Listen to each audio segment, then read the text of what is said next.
much to the President of the General Assembly for having me here. Well, as an activist fighting against corruption and within TI under the leadership of Huguette, who is sitting right next to me, the UNCAC, the advent of the UNCAC was something extraordinary, I must say. And the only thing that came to my mind was Kennedy's statement in 1960 in the Democratic Convention when he spoke about the new frontier. He said something which I will just quickly quote. We stand today on the edge of a new frontier, the frontier of unknown opportunities and perils, the frontier of unfulfilled hopes and unfulfilled threats. Beyond that frontier are unsolved problems of peace and war, unconquered problems of ignorance and prejudice, unanswered questions of poverty and surplus. Now, that is the way the African I am, and I've looked at this advent of this of the UNCAC, because to our continent, corruption is an existential issue. And I think the biggest thing that has happened with UNCAC is raising the level of awareness as we've never seen before. The World Bank that hardly could mention corruption in its literature is now part of a group with the African Development Bank of multilateral banks that have a robust system of fighting against corruption, that has a debarment system that cuts across all the 5 banks. That's how far we have gotten. Today, elections on the continent and many other countries are fought on corruption as a single agenda. Even in the countries which we sit, I think it's called draining the swamp.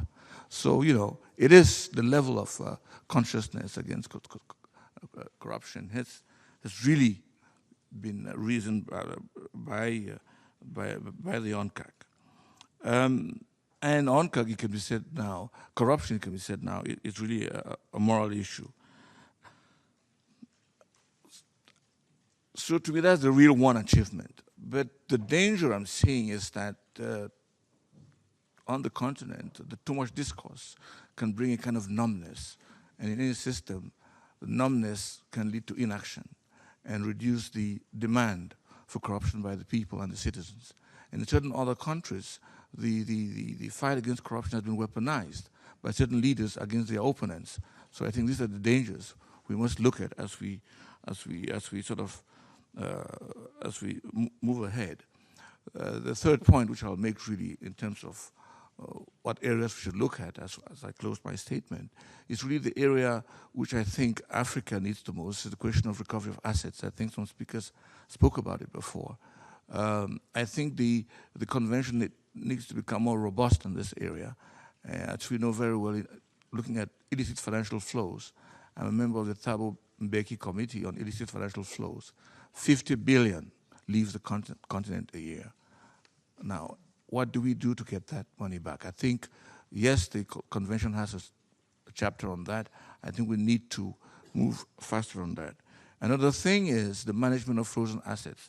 Nobody ever asked the question, what happens to the money which stays in the banks that were complicit in the process? I personally think it's morally wrong for the banks that were complicit to keep the money while you find out who has the money.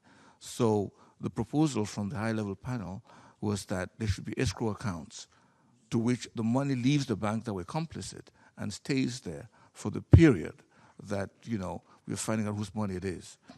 So, well, we are calling the UNCAC a global instrument that regulates corruption and how to go about it. I think it means that we should start thinking about an international jurisdiction can actually prosecute on matters of corruption. Thank you, moderator.